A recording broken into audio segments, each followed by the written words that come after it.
Welcome to my YouTube channel, Tony Su Vega, your feng shui guru and paranormal expert.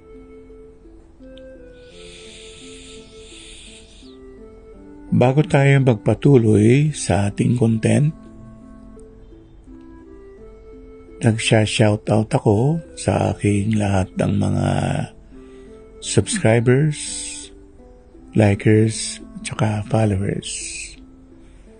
Sana tulungan ninyo akong lumago ang aking channel, Tony Su Vega.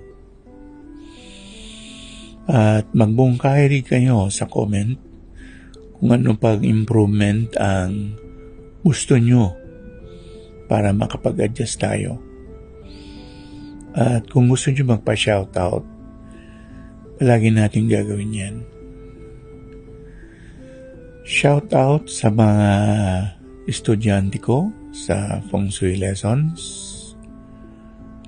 Lahat-lahat na kayo. Sina Juni Tatsumi, si Carly Bumatay,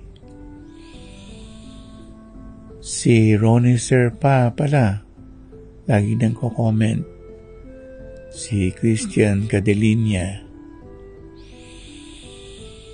Maayong adlaw kaninyong tadan. Today is Friday,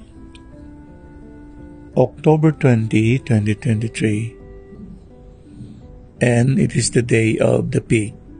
Best colors to use and wear: blue, all shades of blue. Best things to do and activities on the day of the pig. Ang baboy ay may elementong yin, female, babae, water, tubig, kan, K-A-N. At ang kulay niya ay itim. Kaya sa taong ito, 2023, yung year ending 3, yun ay kulay itim, yun ay kulay ng baboy. Napakaraming dapat gawin sa araw ng baboy. Halimbawa, maglaba, maghugas, maligo. Mga simpleng bagay na ginagawa natin na hindi tayo mulat kung para saan yun. Dahil na rin ang tubig ang pinaka-leader sa lahat ng mga elemento, laging nangunguna yan. Ang daga na lalaking tubig at ang baboy na babaeng tubig. Sa kabuuan ng mundo natin, o mismo dun sa globe, 1/4 lamang ang lupa, 3/4 ay tubig. Parang yung katawan nating pisikal.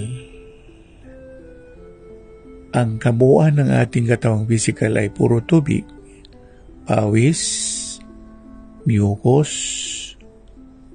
glands, dugo, urine, at napakarami pang iba na hindi natin nababanggit.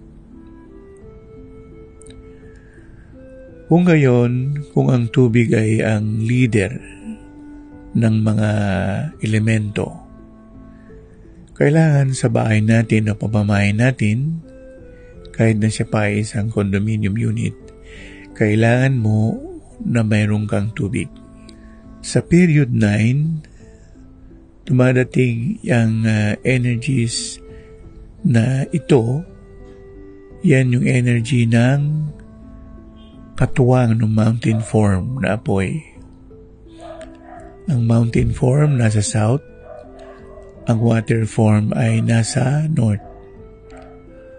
Kung ngayon, best na maglagay tayo ng imbakan ng tubig sa north para hindi tayo nawawala ng pera. at huwag maging dahilan kung nagkakaroon man ng contamination